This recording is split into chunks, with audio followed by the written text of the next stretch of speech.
Welcome to this explainer. Today we're going to be breaking down the invisible forces that shape, well, pretty much all of our everyday choices.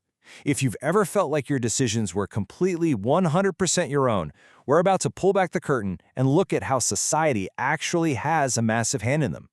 So, let's dive right in with a pretty provocative question. Honestly, how much of your life is actually your choice? Sociologists call this the dialectical relationship between the individual and society. You might be familiar with C. Wright Mills and his famous concept of the sociological imagination. It basically asks us to figure out just how much we're constrained by or free from the social structures that have been built up around us throughout history. Okay, here is our roadmap for the explainer. We're going to cover society's invisible blueprint, structure and stratification, 3 key social processes, 2 sociological perspectives, and lastly, when cooperation hides conflict. Let's get into it. Starting off with Section 1, Society's Invisible Blueprint and the Architecture of Human Action. You know, it's actually incredibly helpful to think of societies as being structured kind of like a physical building. Think about it. Whether you're standing in a small rural hut or a massive urban high-rise, the physical walls and doors literally dictate where you can and cannot walk, right? Well, social structures constrain your individual activities in the exact same way. They set very real limits to what we can do, and they exist completely outside of us. But actually, scratch that. We can't take that building metaphor too literally. Why? Because unlike a rigid brick-and-mortar building, social structures are literally made up of living human actions and relationships. What actually gives these structures their shape and pattern is our repetitive actions. Think of, say, daily morning assemblies at a school, or the expected duties you have in your family. Society is basically a building that is reconstructed at every single moment by the very bricks, that's us, that compose it. All right, moving to Section 2, Structure and Stratification. Let's look at the inherent pattern of inequality built into this whole thing. So, this societal building we're all living in, it definitely does not have a flat floor plan. It has different levels, and that's what we call social stratification, the structured inequalities between different groups. This inequality isn't just random bad luck. It's systematically linked to whatever group you happen to belong to. Privileged groups get to enjoy 3 main forms of advantage. First, life chances, like better wealth, health, and job security. Second, social status, which is basically prestige. And third, political influence, meaning the ability to dominate decision-making. And as you might guess, these dominant groups usually make sure this unequal setup gets passed down across generations. Now that we've got a handle on the structure and its different levels, let's look at Section 3, 3 key social processes. How do we actually interact inside this building? Basically, through cooperation, competition, and conflict.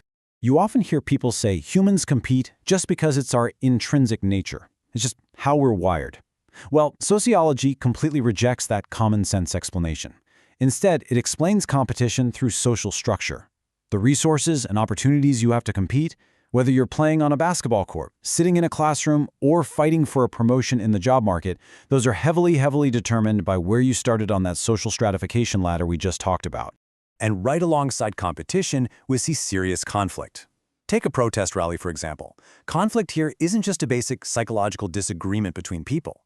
When individuals are placed unequally in a society, divided by things like class, caste, gender, or region, structural conflict is practically guaranteed to arise.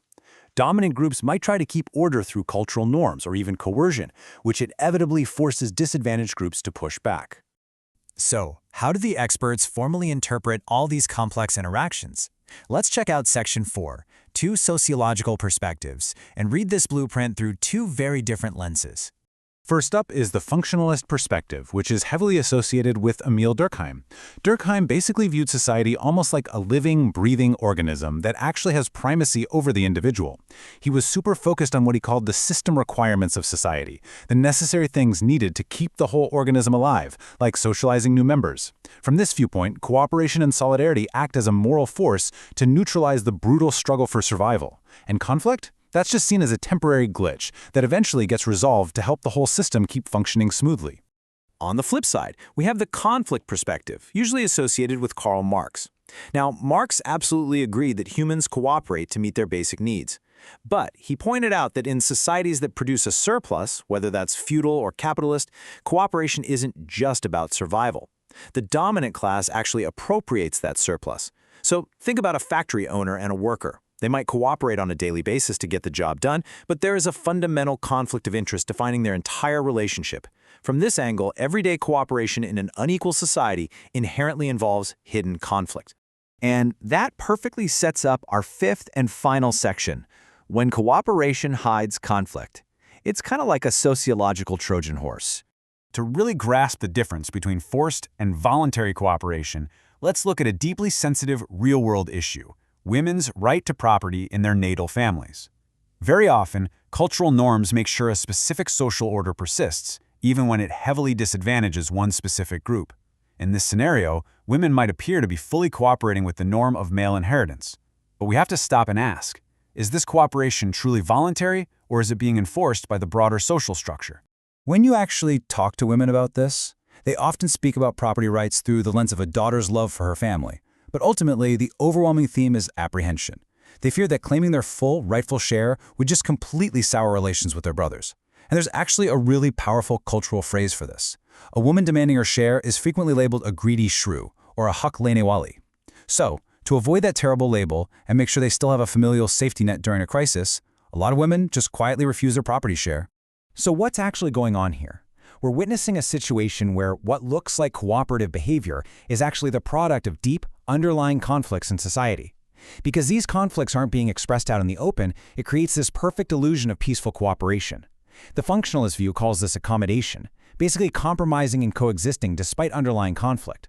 It's a brilliant example of how socialization forces disadvantaged groups to accommodate, which allows a completely unequal social order to just keep on persisting without any overt friction. Let's wrap up this explainer with something for you to chew on. Take a look at the invisible blueprint of your own life. Think about your daily acts of cooperation, at your job, within your family, or in your community. Now ask yourself, are these actions truly voluntary? Or are they actually a form of accommodation that's masking a much deeper structural conflict?